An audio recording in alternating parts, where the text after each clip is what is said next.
პოლონური გამოცემა გაზეტა ვიბორჩა წერს, რომ რუსეთი უკრაინის საზღვართან თავისი ჯარების მასშტაბურ კონცენტრაციას ახდენს. ასევე ქმნის ახალ არმიას და წვრთნებისთვის ემზადება.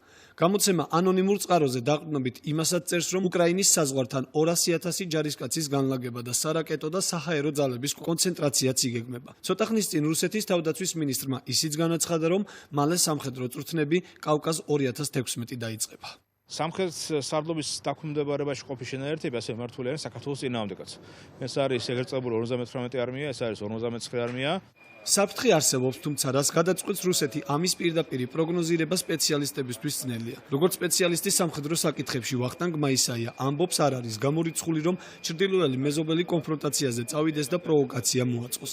მაისაიას თქმით, უკრაინის საზღვართან რუსეთის ჯარების განლაგება საქართველოსთვისაც საფრთხის შემცველი იქნება. ორი დივიზიის დაკომპლექტება სავარაუდოდ დაგეგმავს ან აქვს მიზანი რომ დაუშვით იმოქმედოს უკრაინის და საქართველოს მართლობთ. ანუ ფაქტურად უკრაინა საქართველოს ამ კუთხითაც უკვე მოექცა ერთ მევტყოდი გეოსტრატეგიულ სივრცეში კრემლის ასე ვთქვათ პოლიცმეიკერების შემწეობით.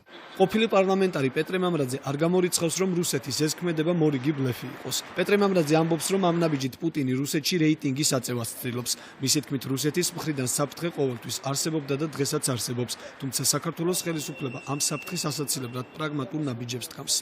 პუტინს მხოლოდ საბაბი და მის რეჟიმს საბაბი სჭირდებათ, რომ თქვათ შეიყვანონ ჯარები ისევ და ისევ ახალქალაქის ბაზის ტერიტორიაზე, ან ბაზიანის ტერიტორიაზე. მიაქციათ ყურადღება. უკვე გამოჩნდნენ საქართველოში ადამიანები, ვინც პირდაპირ აცხადებენ, რომ უნდათ რომ შემოვიდეს რუსეთის ჯარი. ნაციონალურ მოძრაობაში რუსეთის მხრიდან საფრთხის აცილების ერთ-ერთ მთავარ ამოცანად საქართველოს ნატოში ინტეგრაციას ხედავენ.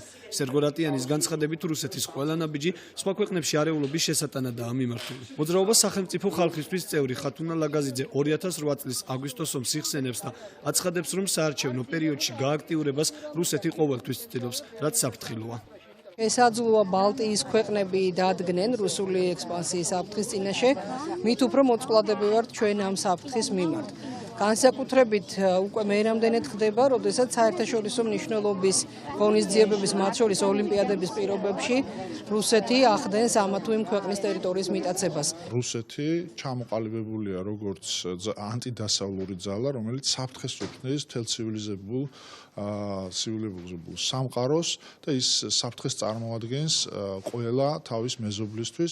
სპეციალისტების შეფასებით ემზადება თუ არა რუსეთი ომისთვის ძნელი სათქმელია. თუმცა პუტინის აღნიშნული ნაბიჯი უკრაინისთვისაც და საქართველოსთვისაც კარგის მომტანი რომ არ იქნება, ეს აშკარაა. ამიტომ საქართველოს მთავარი ამოცანა დღეს ნატოში ინტეგრაცია უნდა იყოს.